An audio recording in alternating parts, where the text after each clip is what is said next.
Hello, আমি সৌম্যজিৎ দাস।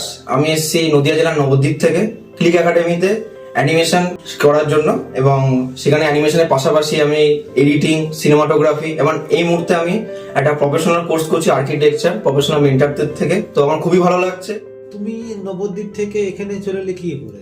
হ্যাঁ, আমি এসেছি হচ্ছে আমার একজন দাদা, যিনি স্যালারি স্টুডেন্ট ছিলেন, এবং সেই আমাকে রেফারেন্স দেয় যে এখানে শিখতে পারবি। আমার শেখার খুব ইচ্ছা ছিল, তাই আমি সেই সোর্সে এসেছি। এখন তোমার কোর্সের কন্ডিশন কি আছে? আমার কোর্সে এখন ইন্টেরিয়ার ডিজাইন, এক্সটেরিয়ার ডিজাইন, এইটা আমি আর্কিটেকচার করছি। আমার একটা খুব পছন্দের ফিল্ডে। তা আমার কাজ খুবই এখন ভালো চলছে, অনেকদিন হয়ে গেছে। আমি মোটামুটি একটা জায়গায় প্রিপেয়ার হয়েও গেছি, এরপরে কাজ করতে পারবো। তো আর্কিটেকচার তোমার প্রিভিয়াস কোনো আইডিয়া ছিল না কোর্সটা করার পরে আইডিয়া হলো?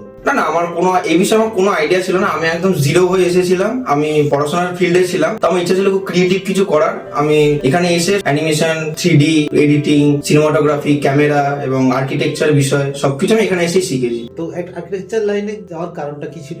মডেল, টেক্সচারিং এবং করতে বেশি ভালো লাগতো আর কি। সেই দিক দিয়ে আমি ভেবেছিলাম এই লাইনটা আমার পক্ষে ভালো এবং আমি করতে পারবো এখানে কাজ, তাহলে আমি এসেছি। তো তোমার এটা শেষ হয়ে গেলে তুমি কি করবে, কি প্ল্যান করেছো? শেষ হয়ে গেলে স্যার আমাদের বলেছেন যে আমাদের অবশ্যই একটা ভালো জায়গায় আমাদের কাজ দেবেন, এবং আমার ইচ্ছা আছে যে এইটার উপরে আমি আরো বড় কিছু করার। তো তুমি কি রেডি আছো এখন? হ্যাঁ, আমি রেডি আছি।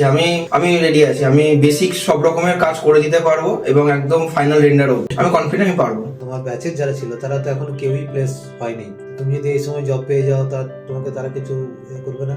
সবাই একটা টাইমে অবশ্যই জব করবে। কেউ আগে পাবে, কেউ পরে পাবে। অনেকেই আলাদা লাইনে বেরিয়েছে, কেউ অ্যানিমেশন করছে, কেউ মডেলিং করছে, আমি যেমন আর্কিটেকচার করছি, কেউ ভিএফএক্স করছে। সবাই ভালো কাজ করে। আমার এটুকু বিশ্বাস আছে সবাই একটা না একটা টাইমে মিট করবে, এবং সবাই একটা ভালো জায়গায় তখন থাকবে। তো তুমি আপকামিং স্টুডেন্টদের জন্য কি বলতে চাও? আমি আপকামিং স্টুডেন্টদের জন্য বলতে চাই যে পড়াশোনার বাইরেও একটা জগৎ হয়, এবং অনেক কিছু নিজের মধ্যে যে ক্রিয়েটিভিটি আছে সবকিছু কিন্তু বোঝা যায় না। এখানে এসে কিন্তু একবার জিজ্ঞাসা করা যেতে পারে যে এটা আমি করতে চাই, তারা নিজের মধ্যে যে ক্রিয়েটিভিটি, নিজের যে ট্যালেন্টটা বুঝতে পারবে বা ওর উপরে কাজ করতে পারবে। কারণ আমি নিজেও জানতাম না যে আমি হয়তো এই লাইনের উপরে কাজ করতে পারবো, আমি নাও করতে পারতাম, কিন্তু আমি দেখেছি না আমার স্কিলটা এখানেই আছে, আমি সেজন্য এই লাইনেই চলে এসেছি। Thank you.